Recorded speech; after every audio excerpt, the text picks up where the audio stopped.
Water, arguably one of the most important essential substances on Earth, playing a crucial role in maintaining the balance of our ecosystem. It is not only necessary for survival of all living beings, but also has a significant impact on various aspects of our lives, such as agriculture, industry, and in our daily activities.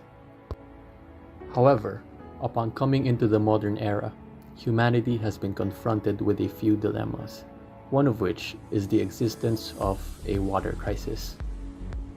Now, a water crisis refers to a situation in which access to clean and sufficient water becomes difficult or scarce. This can be caused by a variety of factors such as droughts, population growth, climate change, over-extraction of groundwater, pollution, and inadequate water management practices.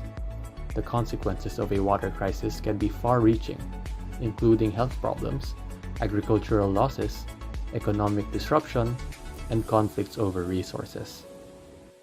Now, despite the availability of fresh water being a fundamental requirement for life, clean and accessible water remains a challenge for many communities around the world. Many parts of the world are facing ongoing water crises. The increasing demand for water due to population growth, economic development, and changing lifestyles, combined with the declining water resources and rising levels of pollution, have created a growing global water crisis. Climate change is also exacerbating the situation by causing more frequent and more intense droughts, floods, and water scarcity in some regions. Water scarcity affects more than 4 billion people, or nearly 2/3 of the world's population, and is projected to worsen in the coming years. In addition, over 2 billion people lack access to safe drinking water, and billions of people are affected by waterborne diseases each year. These challenges require a concerted effort by the governments, organizations, and communities to manage water resources sustainability and ensure that everyone has access to clean water. But it is too early to give up hope, as there are many ways to combat, mitigate, and outright prevent a water crisis. One way is the conservation and efficient use of water. This includes measures such as reducing water waste, improving irrigation techniques, fixing water leaks, and using drought-resistant crops. Another is desalination and water recycling. Desalination technology can be used to convert salt water into fresh water, while water recycling systems can treat and reuse wastewater for non-potable purposes.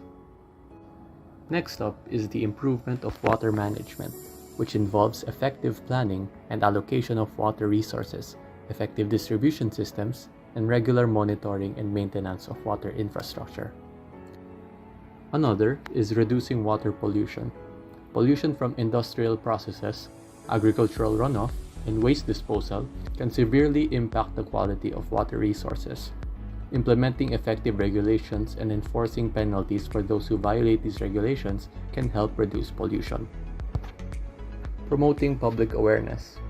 Increasing public awareness about the importance of water conservation and the consequences of over-extraction and pollution can help promote sustainable water use and practices.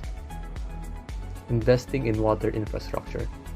Investing in water treatment plants, distribution networks, and storage facilities can help to improve the access to clean and sufficient water, especially in the rural areas. Implementing these solutions can help to prevent and mitigate a water crisis, ensuring that everyone has access to clean and sufficient water for their basic needs.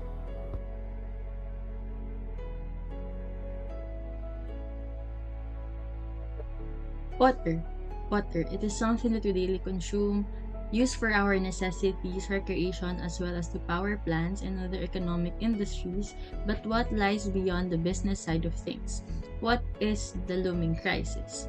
As per the National Oceanic and Atmospheric Administration, water cycle shows 3 phases, which are evaporation, condensation, and precipitation.